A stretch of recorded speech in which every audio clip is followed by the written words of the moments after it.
We begin this hour with the news that former Trump national security advisor and vocal Trump critic John Bolton is likely the next name to be checked off of Trump's enemies list as President Trump continues to use the Department of Justice to settle scores. MSNBC has learned that the acting U.S. attorney in Maryland is moving forward quickly to seek criminal charges against Bolton over improperly keeping classified information in his Maryland home, with charges possibly coming as early as next week.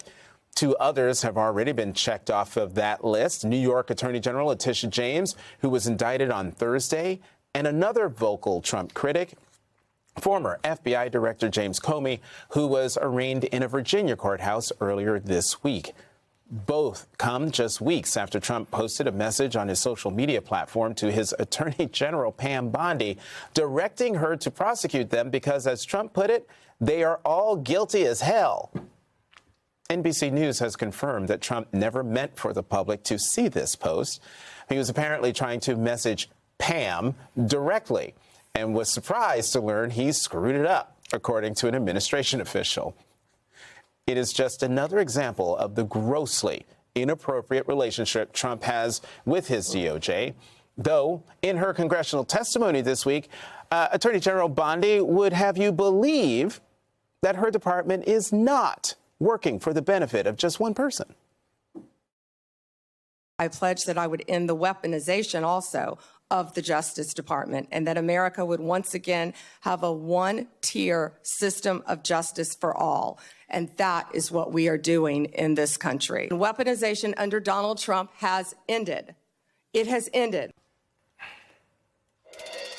Yeah. Joining us now, Congressman Jamie Raskin of Maryland, ranking Democrat on the House Judiciary Committee. Congressman, welcome back to the weekend.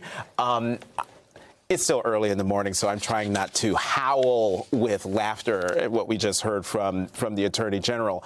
But is she correct? Has the quote-unquote weaponization of the Department of Justice ended under Donald Trump, or has it only just begun? I mean, that's all it is. Trump has taken control of the Department of Justice. She goes over to the White House frequently in order to get orders. Everybody saw that social media post where he was directing her what to do. And, you know, that's what's so interesting about all of these prosecutions against his political foes. Generally, making a claim of vindictive prosecution or selective prosecution is an extremely difficult thing to do because the government's internal processes are inscrutable. The world doesn't see them. But since he conducts everything out in the open, he's been totally clear that this is all about vindictive policies based on revenge and vengeance. And he's put it all out there, and she's just his, willing pawn in the game. He's saying they're, quote, guilty as hell. Translation, go find some reason to go prosecute them. Yeah, I mean, they're guilty of speaking the truth about Donald Trump or opposing him on some particular policy, and that is the cardinal offense during the Trump era, that you have somehow stood against the president. And so go find something, go find anything we can use to mobilize against these people. One of the things that, as a kind of political matter, right, and for all of you who are trying to make sure the country understands what's happening, is that we are living in at least two different realities.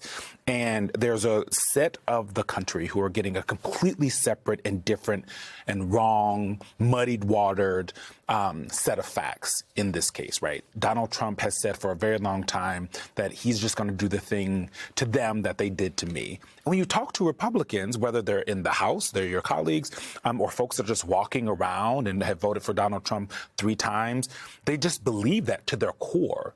So I guess how do we as a country get to a place where we look at this what's happening at the DOJ and we can all agree, like, this is not how it's supposed to work? They can say they want it to work like that, but agree that it's not supposed to work this way. Well, for those people who are inculcated in the Fox propaganda machine, that's hopeless. But that's not most of the country. Why hopeless? Because they're still here. Convincing them on, Comey or something like that, that's where the propaganda sinks in. But here's what's happening. while they're focused on the vendetta campaign against Trump's opponents, they are also conducting this war against the middle class, against Medicaid, against Medicare, against Social Security, against the Affordable Care Act. They're suffering serious defections right now. Marjorie Taylor Greene is out there. She sounds like a Democrat right now in speaking the truth about what's taking place. They control the House, the Senate, the White House. They've shut the government down in order to perpetuate their policies of denying Affordable Care Act tax credits to the American people in order to strip $800 billion from the Medicaid program. Congressman Van Drew, a conservative Republican from southern New Jersey, says that this health care policy is morally bankrupt and politically stupid for the Republicans to be engaged in. So there's big-time erosion taking place on a daily basis as their position becomes unsustainable. They're not coming to work. If any federal worker shouldn't be paid for the last 2 weeks, it's a Republican congressman and a Republican senator. They should not be paid. They are literally not showing up for work. And the Democrats are there waiting to make a deal to get us out of this healthcare crisis they've plunged us into. Do you think it's a tactical mistake that Speaker Johnson hasn't brought House Republicans back? Because if Republicans were in town, the pressure would be on you guys to respond to their attacks from their point of view, not doing anything to reopen the government. Look, they know that the vast majority of the American people are opposed to these health care cuts. The reason they're afraid to come back is because once they're here, the sentiment will be overwhelming. Extend the ACA tax health care credits to the American people, don't throw people off of Medicaid, and reopen the government, which is exactly the Democratic program. So they say, we're just going to go home and hide under our couches. It's not like they're having town hall meetings. It's not like they're interacting with their constituents, right? So they're hiding. This is why we say they should not be receiving their salaries during this period. They've closed the government down. They've attacked the health care of the people, and they're not showing up to work. Congressman, we had on a former Biden senior official last week, Shalonda Young, who essentially said that Democrats should probably be taking a page out of Russ Vought and the Trump administration's book in terms of using the Office of Management and Budget to expand presidential powers. She didn't specify exactly how Democrats should do that, but said that it should be studied in some ways. You mean for future presidencies? For future presidencies. I'm wondering if you feel like Democrats should be readying to prosecute Trump officials, potentially former Trump officials in a future presidency or whenever Democrats have the majority. I mean, when you look at Jim Jordan, you're the ranking member of the Judiciary Committee. He's now the chairman because Republicans have the majority. But there was a time when he was the ranking member and was paving the way for the weaponization of the Justice Department and greasing the wheels for the American public to be ready for these types of political prosecutions that we're seeing happen right now. Do you think that that's something Democrats should take a page from? Should Democrats prosecute Trump officials down the line? And would you instruct investigators on your committee to start laying that kind of groundwork right now? No, that's a nightmare to just be talking about cycles of political vengeance. I mean, we want to give the government back to the American people for the purposes of the American people. And my people want us to guarantee health care for everybody. I'm for national health care, but at the very least, we've got to defend what we have now against the destruction that the Republicans are visiting on us. So, look, the role of the president. Frustration from the Democratic base, though, that establishment Democrats have not done enough, that they're playing on a different playing field than the Trump administration and well, yes, we're playing on the basis of the rule of law. What's the president's core job under Article 2 of the Constitution? To take care that the laws are faithfully executed.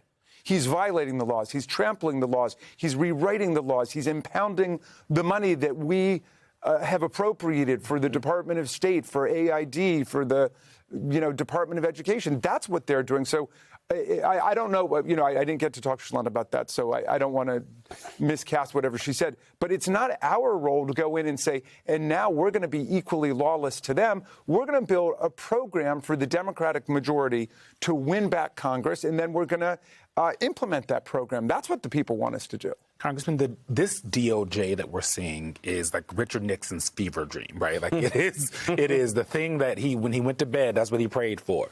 The Attorney General, yes, is popping over and talking to him, that he would have direct access to her, be able to direct both implicitly and explicitly in posts on the internet and publicly about what he wants her to do, being able to put in his own, fire the handpicked person, then put in another handpicked person with no experience to go after his political enemies. But the difference is that Republicans pressured him and were saying no. They were like, we believe in the rule of law, the Republicans. That's right.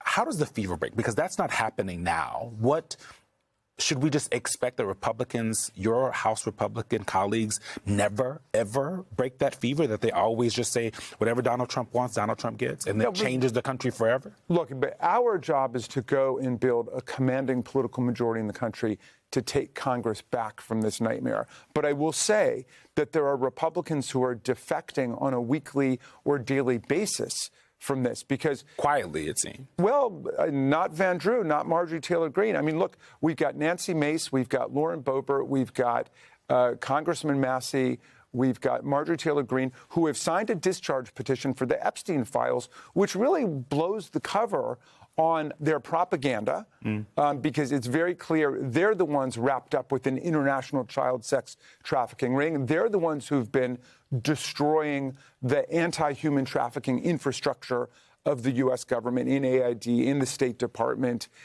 in Homeland Security, around the government. They're the ones who've been betraying the values that they claim to be standing for. And the minute that they sent out 1,000 FBI agents who stayed up all night finding Donald Trump's name all over the Epstein files, finding his picture, finding him in videos, they said, oh, we're not so interested in this anymore. Let's sweep it all under the rug. And thankfully, there are enough honest Republicans right now who are saying that's not what we campaigned on. That's not what we believe in. And every single Democrat has signed the discharge petition. And our new colleague, Ms. Grijalva, as soon as they consent to swear her in, is going to add her name to be the 218th signature we need.